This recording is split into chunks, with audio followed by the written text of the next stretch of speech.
Okay, so at this point, we have the limits and arithmetic theorem, right?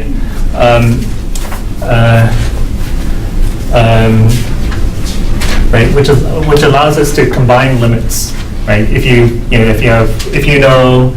have the limit of a sum, that's going to be the sum of the limits, right? The limit of the product is going to be the product of the limits. Limit of the quotient is going to be the quotient of the limits. Limit of the multiple is going to be a multiple of that limit, right? Okay, so basically, you can combine limits that you know to get limits that weren't so obvious. Okay, so what would be useful are some building blocks, okay? So basic limits that we can combine. Right, so things that you've probably seen before, but maybe didn't see rigorously. So basic building blocks to get more complicated limits. Okay, so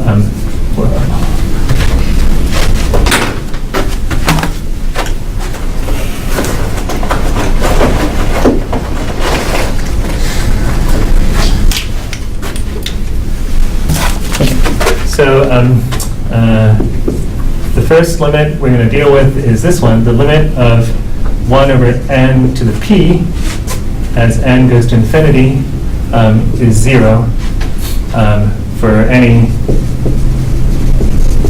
p bigger than 0. The second one, the limit of a to the n is 0 as n goes to infinity if absolute value of a is less than 1. Third limit of n to the 1 over n as n goes to infinity is, does anybody know this? Is that e? Nope. There's something like this that goes to e. So you take the 1,000th root of 1,000, you take the 10 billionth root of 10 billion, keep on going, you end up with 1. Number 4, the limit of a to the 1 over n as n goes to infinity is 1 for positive a, because you're taking roots.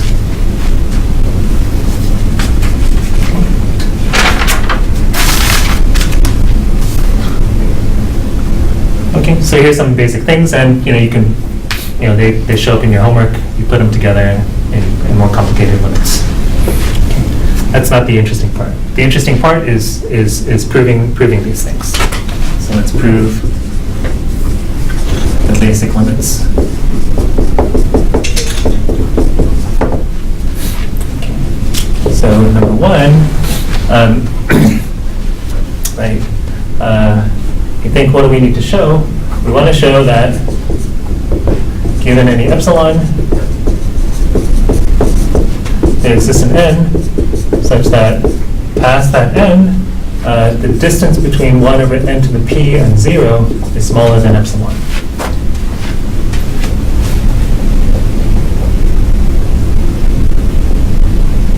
Okay. This one you can do yourselves, right?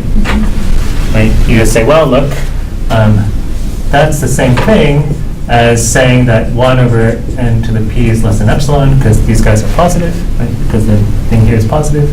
That's the same thing as saying that 1 over epsilon is less than n to the p. But that's the same thing as saying that 1 over epsilon to the 1 over p is less than n. Right? So just take n bigger than that.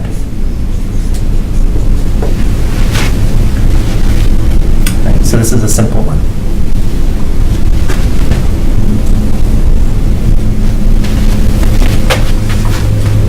You say, okay, take n to exceed 1 over epsilon, the pth root of 1 over epsilon. Right? Then, of course, then if n exceeds n, then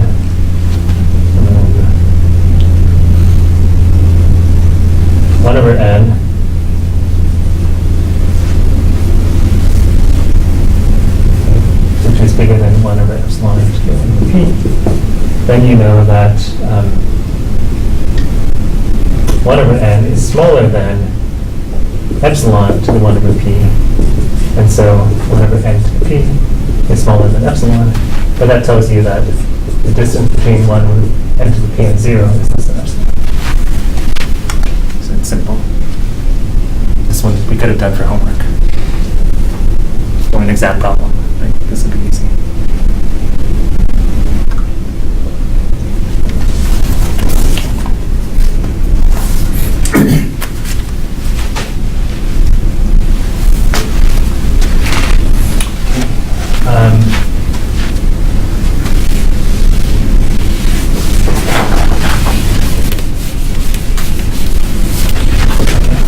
Number 2,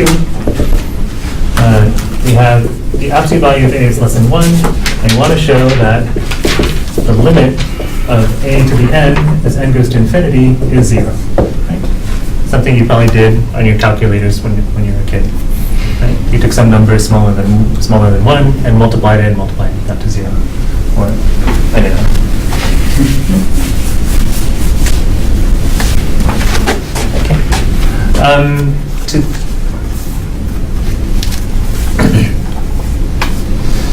Okay. Did I assign the binomial theorem as homework for you guys? Did I assign? I didn't? Okay, it will come tonight then. Okay, so the binomial theorem says this, and we're going to use it.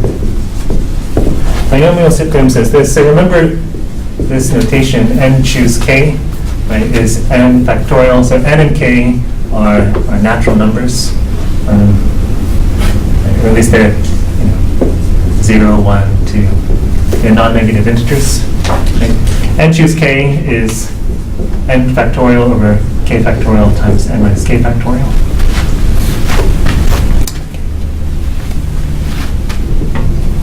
And choose k. It's a number of ways that you can choose k objects out of n objects. So the binomial theorem says this, that if you take a sum to the nth power, so you take two things, a plus b, and take that to the nth power, then that is n choose 0 times a to the n plus n choose 1 times a to the n minus 1b plus n choose 2, a to the n minus 2b squared plus dot dot dot dot plus n choose n b to the n.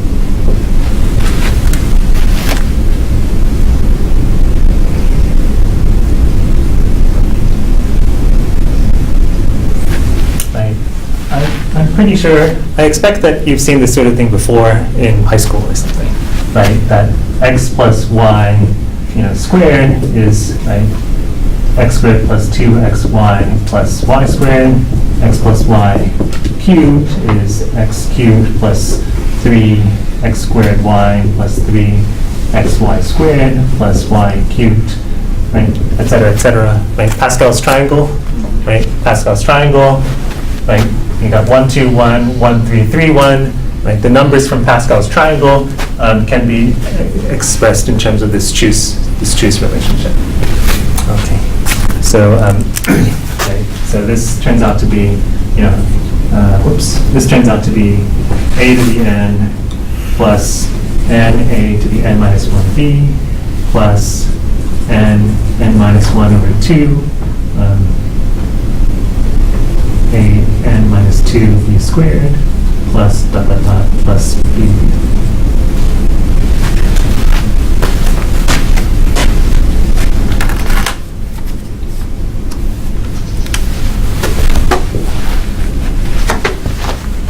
Okay, so I'll ask you to prove that by induction tonight. Okay, but we're gonna use it to prove this guy.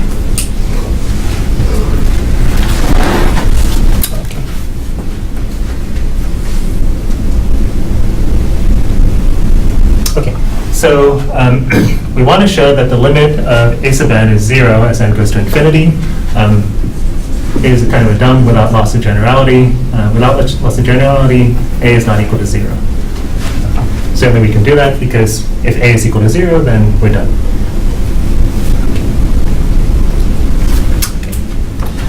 Okay, so as usual, we do some scratch work. Right? We say we want to find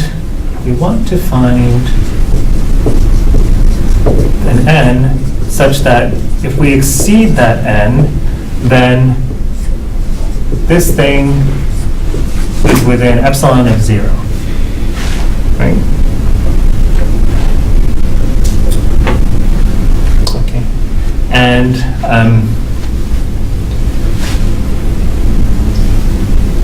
such that this implies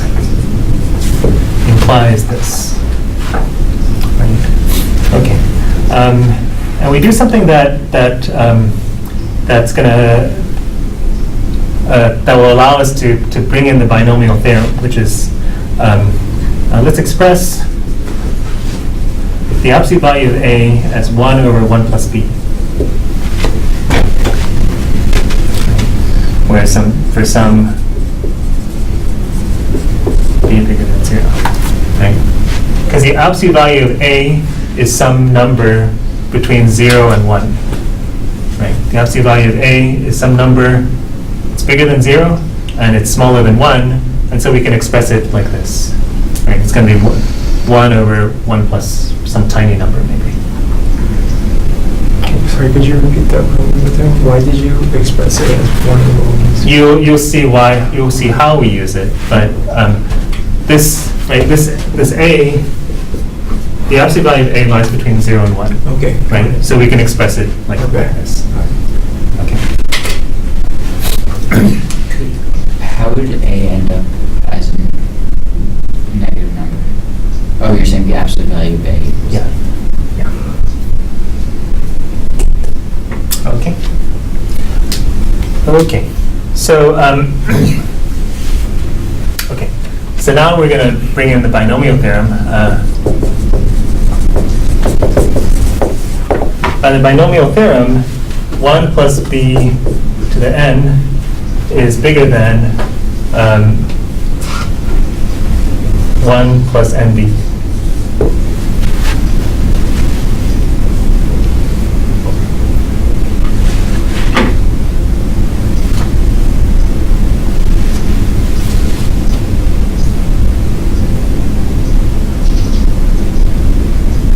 And then we should say bigger than or equal to 1 plus nb.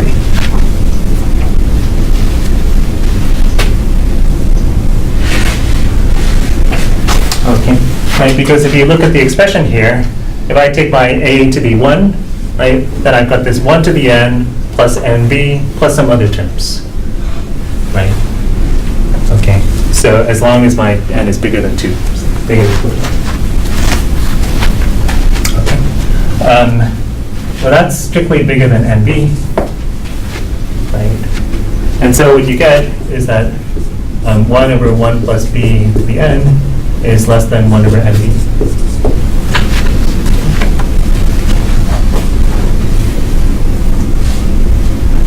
Okay, so we use the binomial theorem to get an intermediate term, right? So, right, we want n such that if we exceed capital N, then 1 over 1 plus b to the n should be less than epsilon.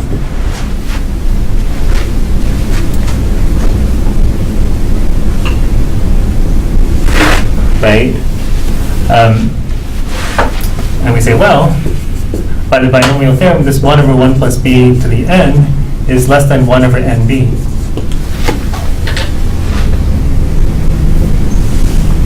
Right. So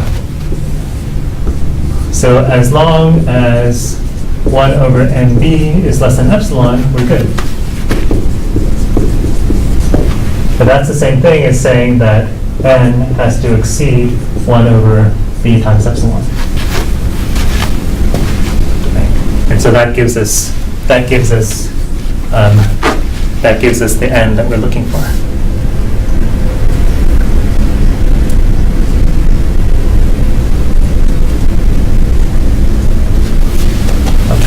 say, okay, right, so here's the actual proof. Given epsilon greater than 0, take n to exceed 1 over epsilon times b. Then, if n exceeds that capital N, we see that,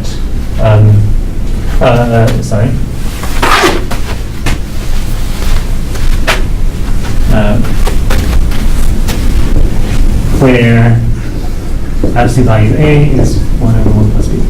So I don't want to, again, this is the thing about writing proofs, you don't want to just say 1 over epsilon times B without telling what that B is. Then if this is, then if little n exceeds that, we see that the distance between a sub n and 0 equals 1 over b, 1 plus b to the n, which is smaller than 1 over nb, smaller by 1 over nb by the binomial theorem calculation, which is smaller than epsilon.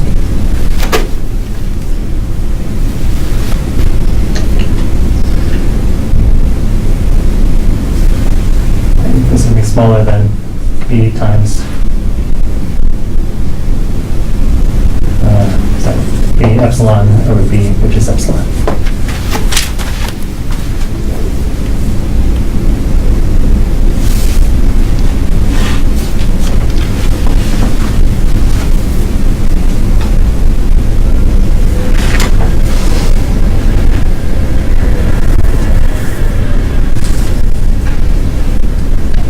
Okay, Ariana, yeah.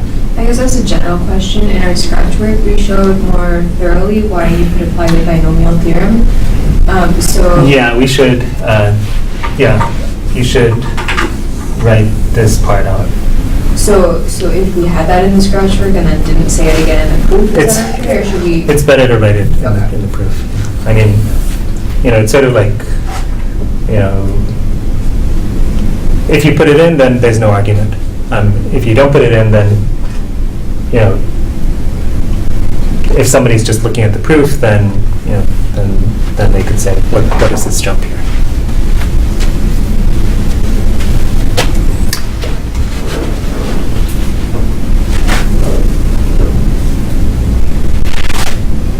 Yeah. I mean, you could do something like this. You could say, like, put a star here, by star. Right. But it's probably better to actually put it in your proof if you're thinking of your scratch work as actual scratch work.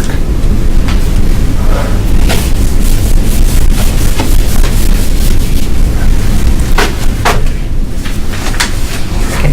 Everybody okay? Okay. Okay, so we're going to do another one. We're going to do another proof along those same lines, actually, using the binomial again.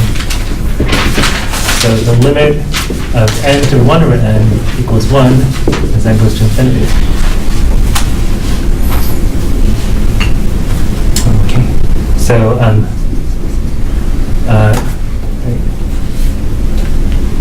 we want to show that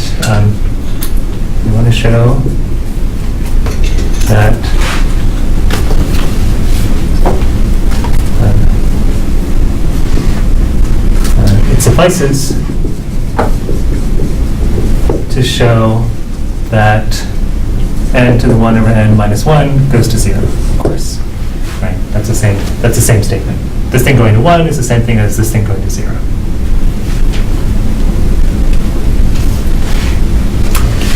So let's denote that. Let xn be n to the 1 over n minus 1. And notice that xn's are all non-negative numbers.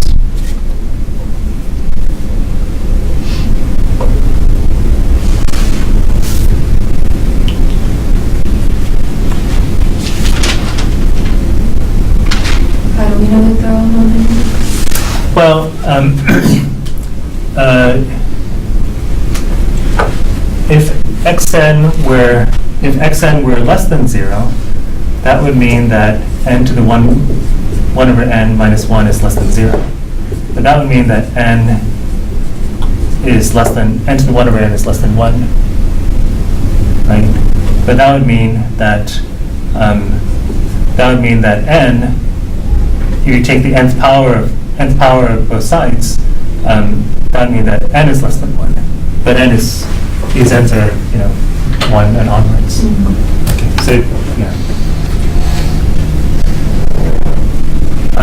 I mean, it's sort of intuitively clear, right? If you take any number that's bigger than 1 and take a root of it, you're not going to get something smaller than 1.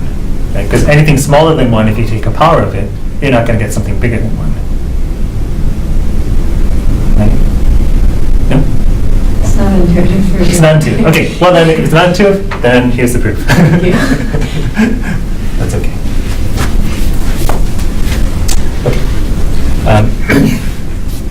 Is there a proof by contradiction? Yes. Yeah. Right. If this was less than 0, that would mean that n is less than 1 contradiction. Okay. Okay. So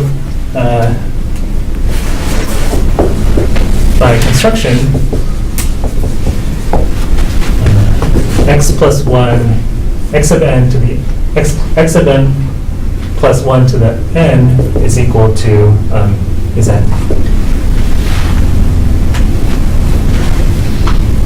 Right. And again, by the binomial theorem,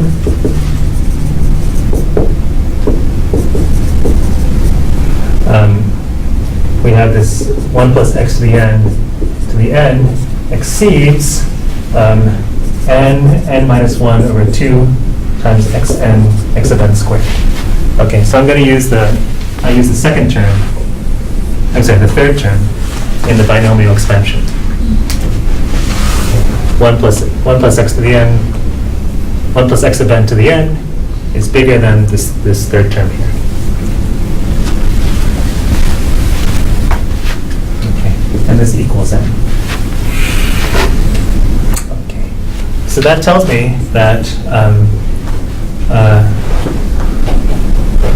x of n squared is less than 2 over n minus 1. Divide both sides by n, multiply both sides by 2 over n minus 1. Okay. Got this is strictly smaller than this, and I just get you this. Okay. Okay. But we know, like we said from over here, this is bigger than or equal to 0, right? And so you see that x of n squared is trapped between this and this, right? But then, by the squeeze theorem, you get that since the limit of 0 is 0, and the limit of 2 over n minus 1 is 0, then the limit of xn squared is 0.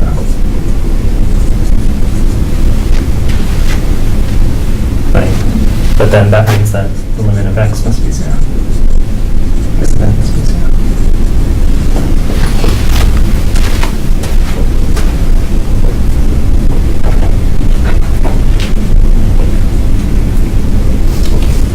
For x of n squared to x of n equals 0, is that just a property of limits, product of limits? Yeah. Okay. I see.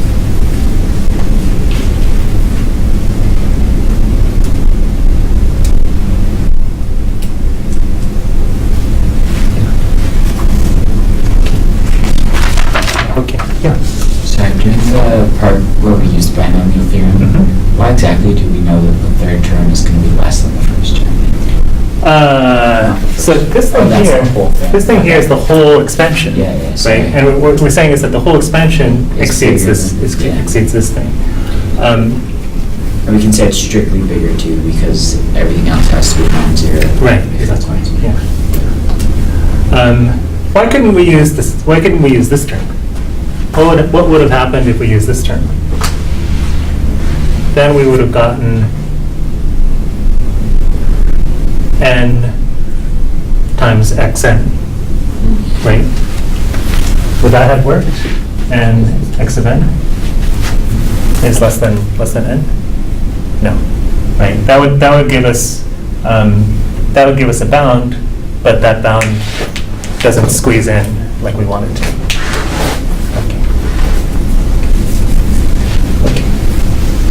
Okay, so that's all the proofs of the basic limits that I want to show.